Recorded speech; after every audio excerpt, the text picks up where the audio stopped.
And we'll start. All right, and let's get this going. Can you see my screen?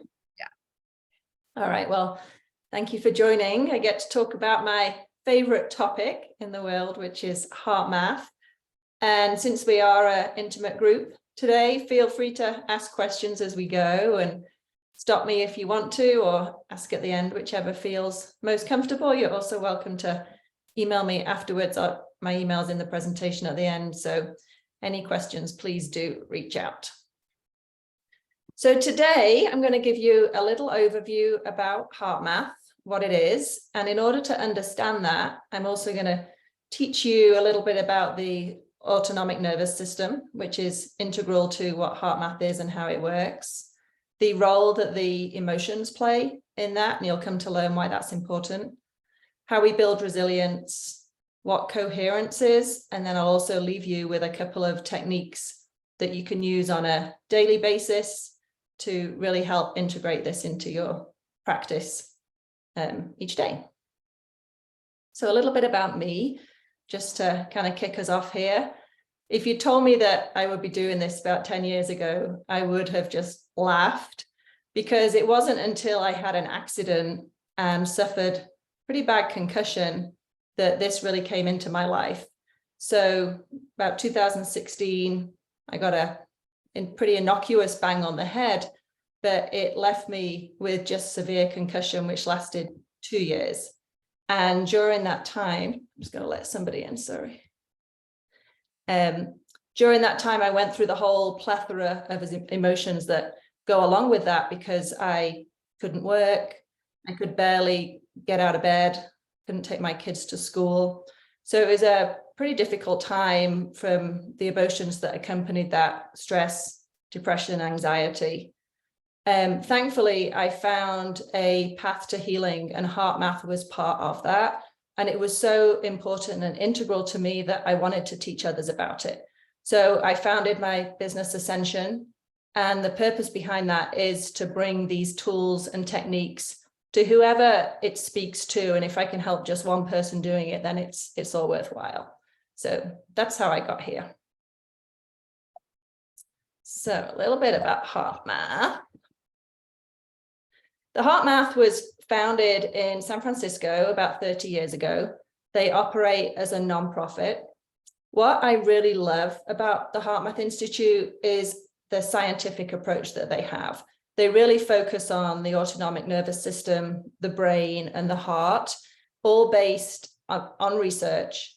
And through that, they've produced tools and techniques that they can prove have a measurable impact on ourselves and our emotional regulation. Their vision is a kinder, heart-centered world where we care for one another and live harmoniously in peace. And who does not like that vision?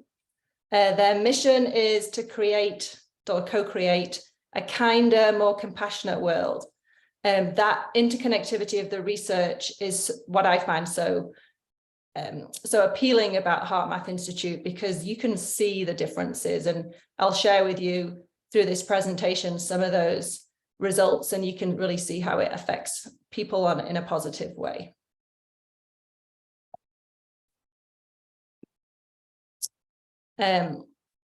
So their techniques and technologies that they developed really are used all over the world, from everybody from health professionals, doctors, into big corporates, healthcare systems, even in schools now, and government agencies.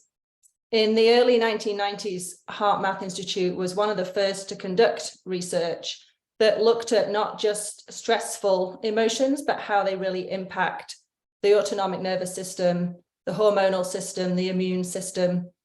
And over the years, they've conducted a lot more studies, and they use things like heart brain, they use skin conductivity, electrocardiograms, blood pressure, hormone levels. They measure them all to see how their tools and techniques have a positive impact on the body. And then they use that to teach self-regulation, which we'll go through today. And it's been shown and proven that those self-regulation techniques increase the parasympathetic activity. And I'll talk a little bit about what that means and the importance of it. But being we live so much in a stressful world that being able to bring in these tools and techniques that help to calm the system are key. As they started to do this research, it became clear that some of those stressful, or what we call depleting emotions, such as frustration and overwhelm, can actually lead to a disorder in the heart-brain system and then the autonomic nervous system, which affect all bodily systems. So let me explain a little bit, just in case people don't know what the autonomic nervous system is.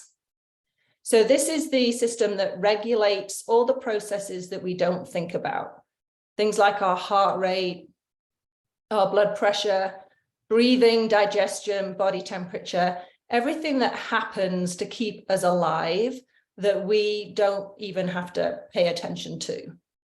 And it interacts with all the other systems that we have in our body, such as the digestive system, the cardiovascular system, immune, hormonal. So anytime the autonomic nervous system gets a little off, if you like, it can affect all the other systems within our body. Now, within the autonomic nervous system, we have the two main systems, which is the sympathetic system and the parasympathetic system, which between them kind of create this balancing act.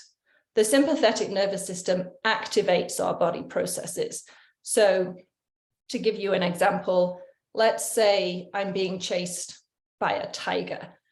And since this is something that we don't think about, this all takes place unconsciously, subconsciously. So I'm being chased by a tiger. There's a lot that needs to happen to keep me alive in that moment. My heart rate needs to increase. I need to make sure that my body is in a place where I can move quickly. So a lot of the other systems will shut down in order to allow me to run away from this tiger. So I'm going to have hormones pumped into my body. When the sympathetic system gets activated, it's usually around 1,400 hormones that get pumped into the body, which is pretty phenomenal.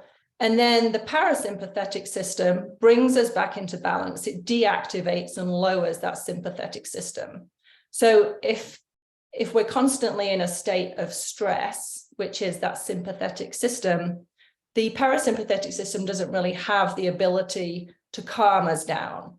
So in situations where we do have that chronic stress, we want to be able to have that counteraction of the parasympathetic nervous system as well.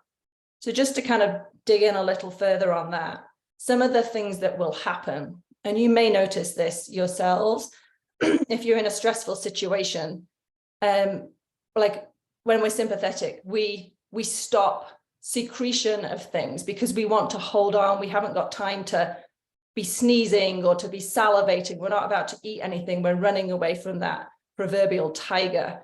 And we want our heart rate to get faster. We want that adrenaline to be pumping.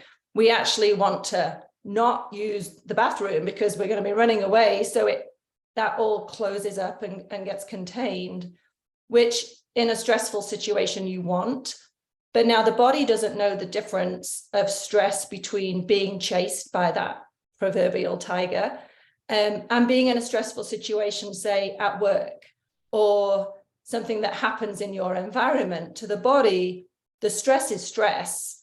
That impact, it reacts the same way. What we want is then the parasympathetic system to bring it all back into balance. Excuse me. We want it to slow down that heartbeat. We want it to be able to release whatever in our bladder, our colon. And if we never get that chance to do so, that's when we stay in that state of chronic stress. Somebody else is coming into the room. So that just gives you an idea of the importance of these two systems and the importance of being able to bring them back into balance, which is really what the HeartMath system focuses on. So when it's imbalanced, these are some of the areas that you'll see can be affected. And when you read them, they're pretty, to me, this is kind of horrifying that so much can happen from an imbalance within our system. But it makes sense because if it's constantly stressed and it's not brought back into balance, eventually all those symptoms that we're feeling are going to have an effect. It's important that we need to be able to regulate our system to be able to bring everything back into balance. So as we look at the importance of emotional regulation, so what the HeartMath Institute has found is that our thoughts and even some of our emotions can actually influence that activity of the autonomic nervous system. I find that to just be phenomenal, because I always thought that it would be something outside of me that is affecting my emotional regulation. But what it is whatever happens outside of me, it's how I react to that can affect my autonomic nervous system. So to give you an example, let's say this is an example that's close to me right now because I have people going through this. As a student who is hoping to get admitted into a certain college, they get that letter that arrives from the college and it lands on their doorstep and they look at it and their first thought would be, oh my gosh, it's a rejection. And then their system would react accordingly because, oh my gosh, I've got this letter, it's a rejection. And they feel that, and they feel that low. Now, that letter could be either a rejection or, as it turns out, it could be an acceptance, but their thought has then impacted their physical body. And we see this all the time. If we get cut off in traffic, we get that stressful response where we're kind of gripping the wheel and a little bit of anger comes inside. And there was an external event that happened, but it's our thoughts and our emotions that then impact our autonomic nervous system. So what the HeartMath Institute has learned through their research is that those, if you like, negative or unwanted emotions and feelings can actually create that disorder in the brain's regulatory system and in the autonomic nervous system. And the way that they have researched that and proven it is by using something called heart rate variability, or if you like, heart rhythms. And that can show the interaction between what's happening in the brain, those thoughts, those emotions, and how that's affecting the autonomic nervous system. And they have shown that a lot of those unwanted negative emotional arousals that we have are also connected with conditions such as the ones listed here, like hypertension, myocardial ischemia, cardiac death, coronary disease. Because if you remember, the being in a state of stress affects all that sympathetic nervous system. And if it's constant and not brought back into balance, there's going to be an excess. We've got all those hormones moving through our body. We're not able to clear them out by bringing in our parasympathetic system. It's going to have an effect. What they've also shown is that feelings of appreciation or care or love will actually help bring order to the brain's regulatory systems. So the importance of our feelings and our emotions are really key to the HeartMath system, because they do have an impact on our bodily functions. And again, feel free to ask questions as we go through this, because I know it's a lot of information. So HeartMath's self-regulation techniques. I was just gonna say, if you all want to be in the chat, I'm gonna be kind of new at that. So if Jen or Abby or anyone wants to be in the chat, I'll be in there too. So I just want to let you know. So feel free to put an emoji in there so I can track those, so I can come back to those for you. Just want to let you know, so you don't have to feel like you're alone in that. Thank you. I don't see the chat. So if anything pops up, would you please let me know? Okay, cool. Awesome. I just make sure that they all knew that they could ask questions in the chat. So I appreciate that. Thank you. You're welcome. So stress from this perspective really is an emotional unease, if you like. And I find that to be so interesting, because when we talk about stress, we tend to talk about it as something that's going on in us. And when we think about it, that's what it is. It's our emotions, it's our reaction to things. Those emotions that we feel are how we know that we have stress. it's like that anxiety, and maybe it's I feel my heart beating faster, or I have this sense of dread. I feel frustrated, and I feel frustrated because I can't quite sit still, and I've got all these thoughts going on in my head all the time. And that is our body talking to us.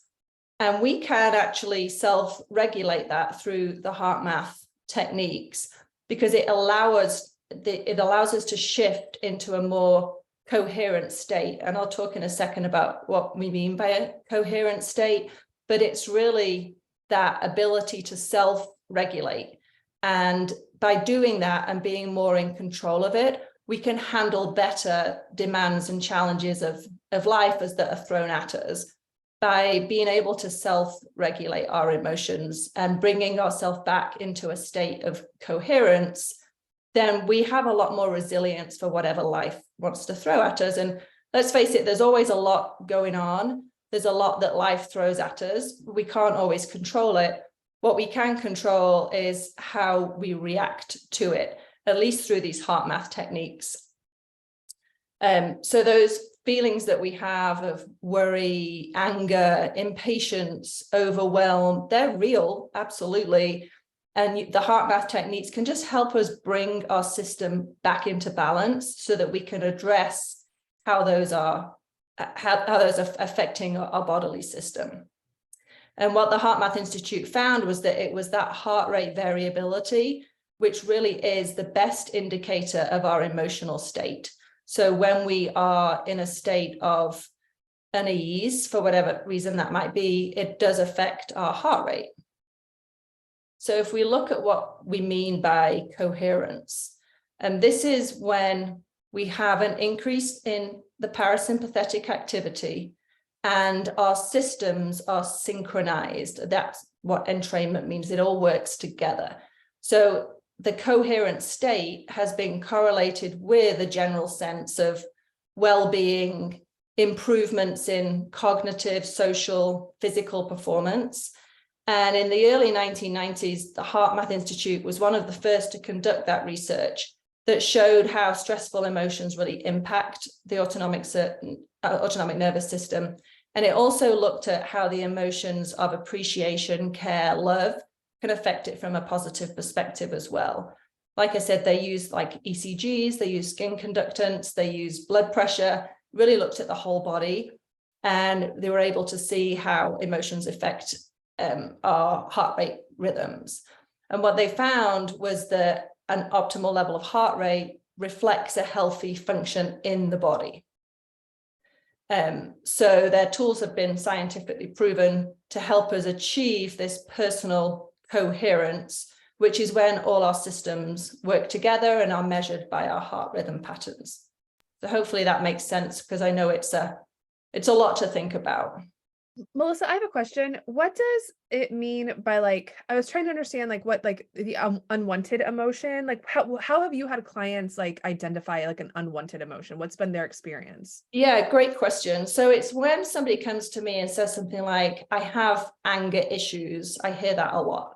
Okay. And that's usually reflected in them just being in this state that's hard to kind of come down from. Or maybe it's like, I just feel anxious all the time and I don't know why.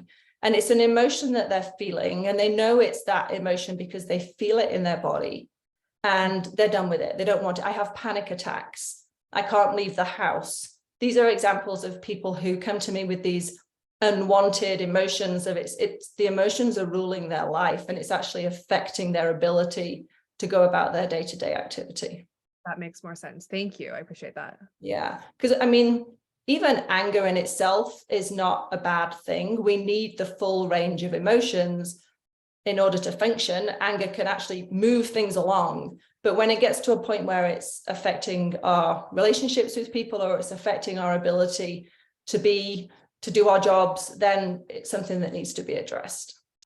Jen just asked, is it possible to eventually prevent the unwanted emotions from happening in the first place? You know, I always say we don't want to prevent any emotion because they're all important. What we want to prevent is them ruling what we can do with ourselves. Mm-hmm. So certainly we're going to feel that anger. We can't stop that anger coming in. It's a natural emotion. What we don't want to do is have that then sit in our system. So we've got that constant heart rate racing. We've got that constant dry mouth and just a feeling of anxiety. That's what we want the HeartMath techniques to address. We don't want to be robots. It's never going to happen like that. But we just want to be able to build our resilience. So when things are thrown at us, we have tools to bring us back into a state of balance.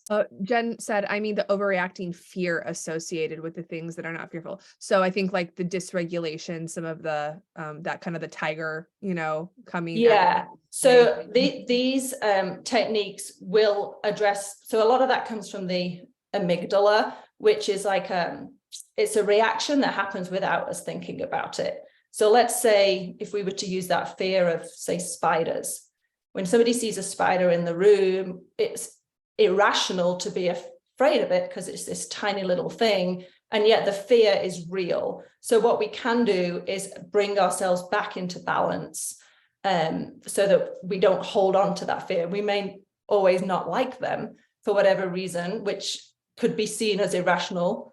But what we can do is bring ourselves back into a state of balance when it happens. That makes sense. Does that answer the question, Jim? Okay. Yeah. Feel free to keep asking, by the way. You're asking good questions. Please do keep asking, because obviously I'm not covering everything. There's a lot of information here, over 30 years of research, but I'm kind of touching the big points, but if you have others, please do ask. So let's look at how important this coherence is that I mentioned. I think the latest stat I heard from the Journal of National Medicine is that 60 to 80% of all primary care doctor visits are related to stress, which blows my mind. And these techniques really help you to self-regulate that stress and those emotions. So just to look at some of the studies that have been done and what they found, Harvard Medical School looked at heart attack survivors. They found that when the subjects became angry during emotional conflicts, their risk of subsequent heart attacks was more than double those who remained calm, which obviously are people who know HeartMath techniques. Again, a 20-year study of 1,700 older men worry about social conditions, health, and personal finances all significantly increased their risk of coronary heart disease. And that worry, again, is something that can be addressed through the HeartMath techniques I'll share. A study of 5,700 middle-aged people showed that those with the highest ability to self-regulate were over 50 times more likely to be alive and without chronic disease 15 years later than those who did not have that ability to self-regulate their emotions.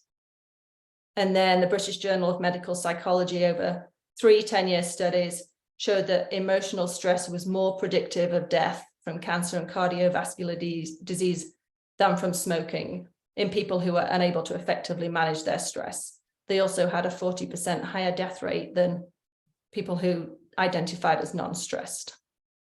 So for me, these are just 4, there's many, many more, but these ones jumped out because the numbers were so large for me, of the importance of being able to bring ourselves back into coherence and that emotional regulation.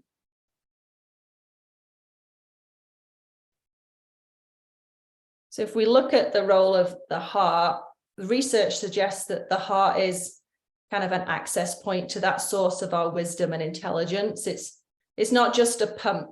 There's a lot more that comes from the heart.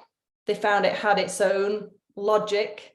It behaves as if it has a mind of its own. And the HeartMath, in the name, there's a lot that goes with being able to bring our emotions through our heart. It's a very complex center, and they found that the heart sends more information to the brain than the brain actually sends to the heart, which kind of goes against what previous research had shown, which was the brain runs everything. Turns out that the heart actually has a massive impact on our body, on our emotional system, on our organs, on everything that that works within the body. And the messages that the heart sends to the brain can affect things like our perception, our behavior, that kind of thing. So the heart, to me, has more of a powerful impact than the brain. And, you know, when you get that kind of gut feeling, or you just know, that comes from the heart.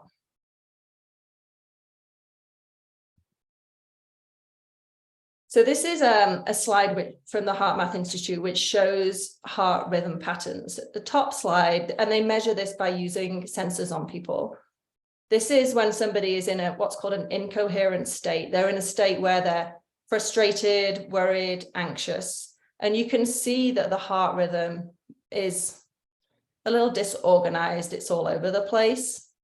And when they move into more of a state of coherence through using HeartMath techniques, you can see the beautiful rhythm there. And that's important because when a heart rate is incoherent, it's having to work a lot harder. It's pumping out a lot more. It's stressed. The heart is stressed. Whereas when it's coherent, it's got a much more easy flow to it. It doesn't have the same peaks and troughs, which, as we know, since the heart is so important, then affects our physical body. So I love this slide. It's one of my favorite. And to take it even further, it can also affect outside of us. So this is the heart rhythms of a boy and his dog. The boy was one of the HeartMath instructor's son, who I think was about 12 at the time, and they used his dog, Mabel. They put 2 halters, like little sensors, on each of them, and then they recorded their heart rhythms. So the first part, Josh and Mabel are in separate rooms, and you can see that there's not really much coherence happening there. Mabel actually seems a little stressed because Mabel can sense that Josh is in the next room, and yet they're not together. So anybody who has a dog knows how much they love to be next to you. So there's a little bit of stress that's going on in Mabel right there. Josh comes into the room. He doesn't have any physical contact. He doesn't try and get Mabel's attention. What he does is he does a HeartMath technique, and he loves on Mabel through his heart, which we'll talk about. And you can see in the middle here how their heart rates synchronize and how it becomes a lot more coherent from both of them, which I love, as Josh feels that love for his pet. Then Josh at the end leaves the room, and you can see Mabel's heart rate becomes a lot more incoherent as Josh leaves. Now, to me, I find this just mind-blowing that through my heart and through me being coherent, I can affect what's going on around me. And animals are amazing at this, since they do pick up on our emotions, and you can see the difference there. You can also see it in this next slide, which is actually with a horse. So in this one, Ellen and her horse Tonopah, she went and sat in a corral with him, and you can see Tonopah's heart rate's not much going on there. The horses don't care if you're in the corral or not. But then she does a heart lock-in technique. You can see how Ellen's heart rate becomes a lot more coherent. And then you can see the flow of Tonopah's heart rate again. And then she stops doing the heart lock-in technique, and their heart rates go back to kind of being normal. So when she shifted into a coherent state, the horse's heart rhythm also shifted into a more orderly pattern. So from this, I take that how we conduct ourselves and how, by being more coherent, it can affect what's happening around us. So there's a whole other presentation we could do about that, but I wanted to share the data so you can see those 2 different techniques playing in. Hey, I was going to tell you, Jen had a couple of comments. She Please. said, I think that's why therapy doesn't always work at a certain point. Jen's been in talk therapy. Sorry, Jen, it's like, I was trying to say that to understand the technique, because that was from a prior thing. So, anyway, that was one of the reasons I invited Jen to this. Because it's primarily brain focused, but if your heart is what needs therapy, we need to try something else. And then she said, the scary thing is about being a parent with anxiety is that all this applies with children too. our anxiety may actually cause anxiety in our children. This information gives me hope that we can reverse this with heart calming methods. I love that. And you're absolutely right, Jen. Absolutely. Not just children, but pets, animals too. And by being able to address it in us, it can affect others. I have an 8-year-old with anxiety, and I've noticed when I am more coherent, it affects his behavior from a much more positive perspective. And it, yeah, I mean, it starts with me. So that's the bit I can control, is I can control me and I can control my reaction. So since I now teach this, I work really hard to be coherent, and I'm never 100%, obviously, but it does impact those around me. And it also impacts my resilience to it. I'm a lot more calmer and a lot more able to tolerate some of the things that happen that might be unwanted in my life, but I can be a lot more forgiving and tolerant when I am coherent. So thank you for sharing that. So I'm going to share with you 2 techniques today, which if they resonate, I invite you to join me. And if not, feel free to just listen along, and maybe in another time you can do it. It's entirely up to you.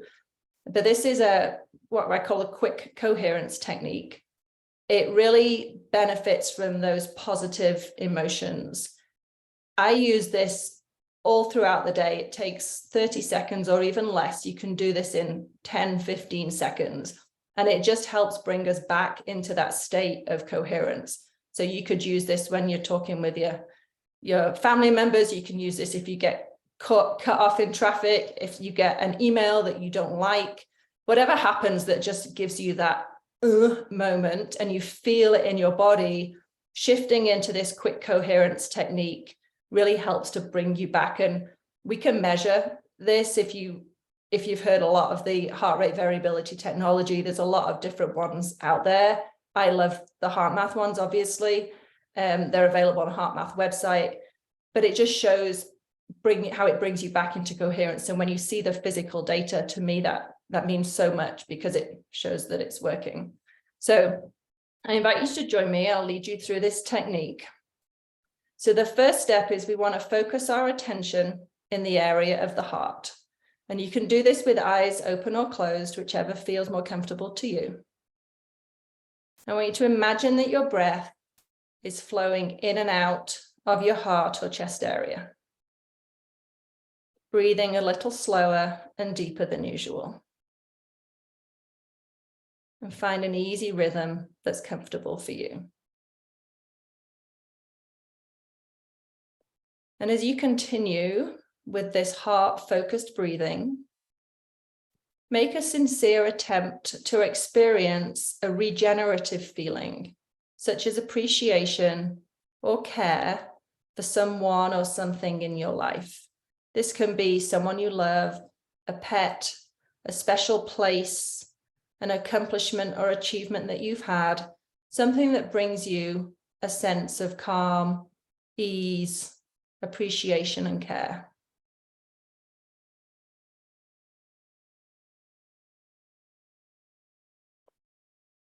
And that is the quick coherence technique.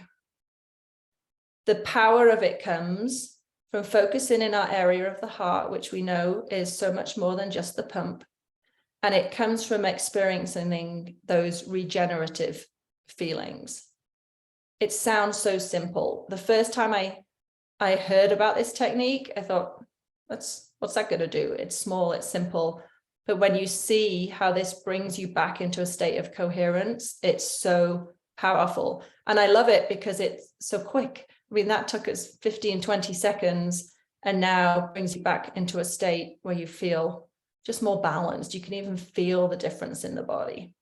My son does this with his therapist. It really helps him a lot. It really does. And I liked how you said that the technology is great, but really just having those simple 20 seconds is what I've seen be helpful for kids. And it's really simple, just like think of your dog, think of this, and breathe.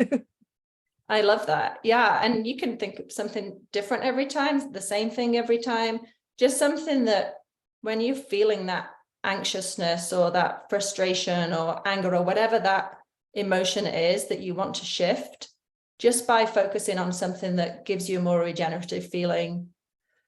I'm not saying you'll never be anxious again, but it just brings you back into a state of coherence. And now I'm in a place where I can more easily address what's going on in my life.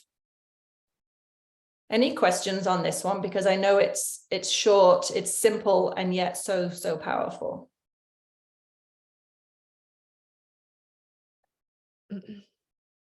Nothing here. Okay, so I'm going to teach you another technique. Now, the difference between these two is you'll see that they're slightly different, but one takes a little bit longer. They're both just as powerful. So this is the heart lock-in technique. This is the technique that Ellen used with the horse. And so what we do here, this helps, again, it forms a healthy baseline, and a healthy baseline is like operating or downloading an operating system on your computer. It means that once you've been triggered by something, we don't react the same. It doesn't bother us quite as much anymore. We operate from a new baseline. So by doing this technique, you may find that you have more energy. You can flow through your day a little easier. We can handle whatever comes up with more ease. So this one, again, it instills that emotional composure, helps improve our resilience. So again, we'll start, and I invite you to join me if it resonates with you today. So focus your attention in the area of the heart. You can have eyes open, eyes closed. Imagine your breath is flowing in and out of your heart or your chest area. Breathing a little slower and deeper than usual. Find an easy rhythm that's comfortable. And as before, we're going to activate and sustain that regenerative feeling, such as appreciation, care, or compassion. So think of something that brings you a sense of calm, peace, maybe even joy. And the next step, which is the different step, is we now want to radiate that renewing feeling to ourselves and to others. So we just want to experience that feeling that we have and just put it out into the world. I've noticed when I do this with my kids or even with my dog, there's an impact in activity. That sense of coherence and feeling that comes from us can literally affect our environment. I like to do this technique for 2 to 3 minutes, which, since I'm keeping an eye on time, we won't do right now. But that's why it takes a little bit longer, because we want to radiate it out. And you can do this for as long as you like. It's almost a form of meditation, but keeping that feeling of compassion, care, and radiating it consciously out to others can make a big impact. I also like to do this before I have a big meeting, so I know something's going to happen that maybe makes me feel uncomfortable. I do a heart lock-in technique, puts me in a different place, and it can also help conversations go smoother. Any questions on the heart lock-in technique? I can't remember in HeartMath, but do they recommend like one versus another in certain scenarios? Do they give any, like, in your training, did they give any, like? Yeah, I think whatever resonates. So the quick coherence technique is good because it is in the title, right? It's a quick rebalancing, a quick coherence. If you have a little bit more time, I like the heart lock-in technique. And this may be if you're planning to do something, or you're in a situation that you know is going to bring you a sense of unease, being able to go into this. I can do the quick coherence technique in a meeting because I've learned to do them with my eyes open. And again, it's personal preference. But if I just feel myself getting a little bit out of sorts, a quick coherence technique, I haven't yet figured out how to do heart lock-in with my eyes open. So I wouldn't do this one in a place where there's a whole bunch of people watching me, for example. So it's personal preference, whatever the situation feels like it requires for you. Great. Abby said, I'll have to teach my kiddo this. I've not been active in the chat because it actually had a bit of a meltdown right after this, after dropping their lunch on the carpet and need comfort. Perfect time for this. Yeah. Heart lock-in technique would be awesome for both of you. Yeah, and Abby, I'll say, like, my daughter has some sense. My daughter's on the spectrum, so it does really help with like, and we learned about HeartMath through my pediatrician, which is what I was telling Melissa. And it really does, it's really good. And if you can get, I will say, like, one thing for neurodivergent kiddos, because this helped Shyla, was if you can see it, like, on the tech, this is where the tech helps, they can see their heart rate go up and down, and Shyla loves seeing her heart variability and able to feel it. So it has that, like, sensory experience. I will say that's, like, the benefit of the tech. The HeartMath app has a little circle that you can see it moving around, and it flashes green when you're in coherence, or it flashes different colors as you are moving out of coherence. My kids love that too, and it's so simple. You just clip a little thing to your ear and then plug it in, or you could do the Wi-Fi, the Bluetooth one if you prefer. But yeah, you can see it. Kids love it, and you can compete a little bit if they even want to do that. Like, how long can you be in coherence for, or what brings you out, and being able to see that, I think, is really important. Mm-hmm. Yeah, it's meant to be fun. Don't obsess about it. Yeah, which is easily done. So I invite you, over the course of the next week or so, let's look at some of the things that might actually affect our emotions, because we know that can have an impact on our body. So this depletion to renewal grid, this shows the sympathetic system, where we have that high heart rate, the fight, flight, freeze response that we have. And then we have the parasympathetic, which brings us back into more of a state of relaxation. One of them has a big influx of cortisol and all those hormones that get us moving. And then the other brings us back to balance of DHEA. And you can see here at a glance what kind of emotions might be in those different quadrants. And I think it's important to point out that there's no good or bad here. There's no one quadrant that we want to be in and we want to beat ourselves up if we're not. It just is what it is at this stage. Where am I sitting right now? Where do I feel like I am in this quadrant? So for me right now, I would probably be maybe bottom right. I'm appreciative. I'm calm. I'm content. I'm not jumping out of my chair with excitement and passion, although I do love HeartMath, and maybe moving up there a little bit. But where are you on this grid right now? And I think that's really a great question to ask ourselves, either at the start of the day, at the end of the day. Where did I fit majority of my time, or even in the moment, like, where do I feel like I might be? And then do one of the HeartMath techniques. Do the quick coherence, do the heart lock-in where we radiate, and see if you notice a shift, because it's so important to be able to be aware of our emotions, since we know they do have an impact on our physical body, and just being conscious of them, wanting to be in a place where we have more control of them, I think it is powerful. And like I said, there's no good or bad here. It is. And so we're not going to beat ourselves up if we're anywhere we don't want to be. We're just going to be aware of it. And then we'll look at, okay, do I want to shift it? Yes, no. And if I do, where might I shift it to? So I think it's a good little visual to be able to think about where we're sitting at any one period of time. I sometimes hesitate to share it because I don't want people to feel bad being in certain quadrants, but I also think it's important to know where we are, because it is.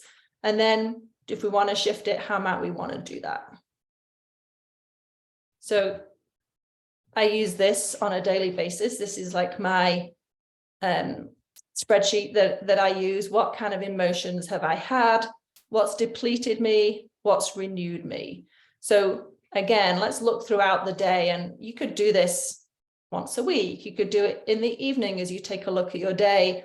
What stressor did I have today? What happened that actually physically impacted me? So it's always going to happen. We're not going to be able to control what goes on out there, but what happened and how did it impact me? So maybe I had an issue with a family member.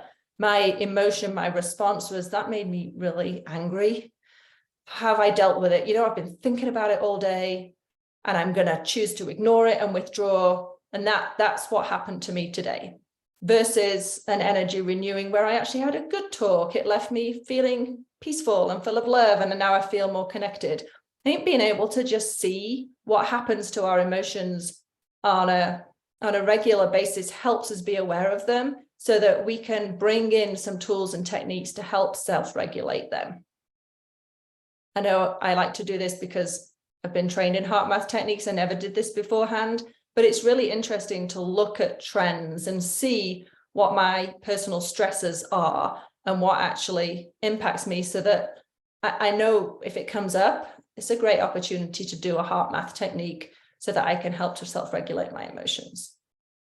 I really like that strategy. That's really great for that. So I love that. Do you have a sheet for that, or is that just what you I know? actually do. So this sheet here, that there's one, I have separate ones which HeartMath shares.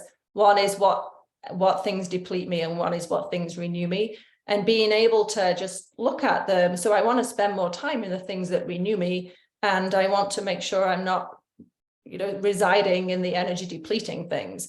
And I think, like, for example, if every time I go into work, I have a situation that depletes me and leaves me with those unwanted emotions that I'm feeling, well, now I know about it. I know it's going to happen. I can address it.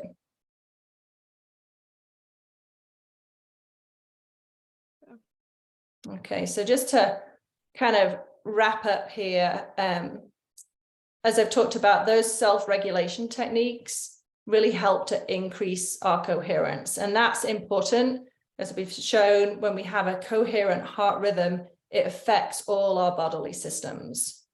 Those HeartMath tools are really intentionally designed to be learned very easily and used in day-to-day life. They're not this crazy thing that takes 2 hours to do. And I like them because a lot of people use what I call the binge and purge technique, which is where they have a really stressful day and then they do an hour's yoga and think it's okay. And it may help for sure, but being able to address them as they happen, for me, is so much more powerful. So I do these mini things throughout the day, and it just helps keep me in a state of coherence. And that's what I love about the HeartMath tools, because they're so easy to do. 15 seconds, it could take 3 minutes. I mean, it's not a big chunk of time, and yet it makes such a big difference to me and my physical state. And they've done this with people of all ages, all cultures, all different educational backgrounds. Every time it's shown profound shifts in perception, emotion, and awareness. We've also seen that increase in parasympathetic activity reduces cortisol. And I'm sure you've heard of all the things when we have high cortisol, we put on weight, we don't sleep the same. It really affects all our body. And it increases DHEA, which is also known as the anti-aging hormone. So definitely want that. Decreases blood pressure, decreases all the measures of stress. And it can be very brief, right? It doesn't take long. That quick coherence technique makes a significant improvement in our ability to self-regulate, and thus our physical condition and cognitive function. So Jen just said, because if we are dysregulated all day, it's causing damage, but if we fix it as it happens, it limits long-term damage and consequences. 1000%. Yes, you graduate with a gold star. So since this is a Q&A, do we have any cues for me to A? And I can stop sharing the screen if that's easier, so I can see people. Yay, there you are. Can you see the chat now? Oh, yes. Oh my goodness, there's a lot in there. Yeah, I was like, we were chatting. Gold stars, I love it. Yeah. Yeah, absolutely. Jen, these are some great points. I love these. You've obviously studied this or been down this path, so totally. Yeah, I'm wondering, how have you what are, as much as you can tell, how have you seen clients or people or yourself utilize it? Do you have any kind of case studies, let's say, that you can share with that aren't I've had people tell me this has literally changed their life. Okay. And that's not an exaggeration. When you're able to realize what's causing you to feel bad, just even looking at what the stresses might be, what the triggers might be, I had one guy who didn't realize that his drive to work was actually a major stressor for him. So when he arrived at work, he was already in a state of just sympathetic stress and feeling out of sorts, which then would impact his day, right? And then of course he has to drive home again. So just starting to recognize stressors is key. And then being able to say, okay, something feels off. I don't quite feel myself. What is it? Am I feeling anxious? Am I feeling panicked? Am I feeling frustrated? Okay, I am. Let's bring myself into a state of coherence. Now, I'm not saying this is going to answer all problems.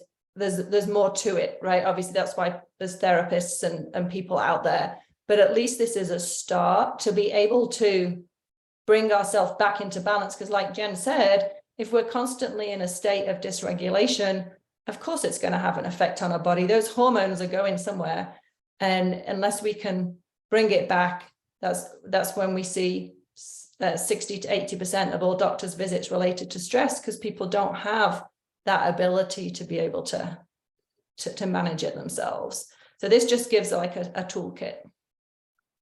Yeah, I think it's, and I also like, I was telling, I don't know if I shared this. I think what's interesting about HeartMath is too, that like it's 30 years of research, kind of like EMDR and some other similar techniques, which EMDR is a therapy technique, but this is more of like a personal tool. But I like that, like I'm hearing more about like HeartMath is used at the Children's Hospital here in St. Louis in the cardiac center, which is super cool. Because was it a doctor that started it? Was that right? Was it? Yeah, Doc, they call him, well, his name's Doc Children. I don't actually think he is a MD, but they do have a lot of MDs now in the program. Yeah, that's what I thought, because I was like, because I mean, our pediatrician uses it and Cardinal Glennon is totally good with it. So yeah, I would love for this to be like insurance, to realize the importance of this, and this to be something that's taught in all schools and brought into all corporations, because it does make a massive difference and a massive impact. So we'll get there. absolutely. Oh, Abby asked, did you see Abby's question in the? Oh, no. Okay. Abby, I don't. Yeah, we can share the slides. Yeah. Where can we go to learn more? So the website does have some really great information. I don't think it has all the techniques, and there's some that they ask you not to share in this setting, but to share one-on-one. So I would say, if there's for more techniques, you need to find a HeartMath practitioner, and the website lists people on there. But I love that you love HeartMath, because this I've shared two. There's many more, and there's a lot actually like working from a social perspective. So I think it's heartmath.org, and you can see personal coherence, which is this, social coherence, which is when we actually can affect the heart rate coherence of other people or pets. And then there's global coherence, which is where they're trying to bring this more into a global stage, to bring that feeling of appreciation, love, care on a global perspective, and really affect everybody worldwide, which of course I love that. Yeah. So thank you for that, Abby. Yeah. Heartmath.org. They've got a lot of really great information on there for. It's great. And because they're a nonprofit, you really feel like they are there for the greater good. Some of those research, there's HeartMath tools and techniques you can download, and there's also Science of the Heart that you can download. And it really, it talks about a lot of what I've talked about today, and it shows more examples. Yeah, this was awesome. Thank you so much. And we can maybe put this on, we have like a little webinar thing on Integrate, so we can put this on our free webinars too, up on our website too. Yeah, so, please do. Awesome. This is great with your like website and stuff like that. This is great. It's very encouraging. I'm so glad, Jen. I'm so glad we messaged earlier, because we were just messaging. She was messaging me about some stuff related to this. So I was like, oh, thank you, Jen. Yeah, thank you for all the great comments too. Yeah, absolutely. Well, thank you so much, Melissa. And we appreciate this. And I will just send me the stuff, and I can send out an email to everyone. Does that sound good? Happy to do it. Awesome. Thank you for doing this. I so appreciate it. This is great. All right. Thanks everybody for joining on a Sunday. All right, bye. Take care. Bye.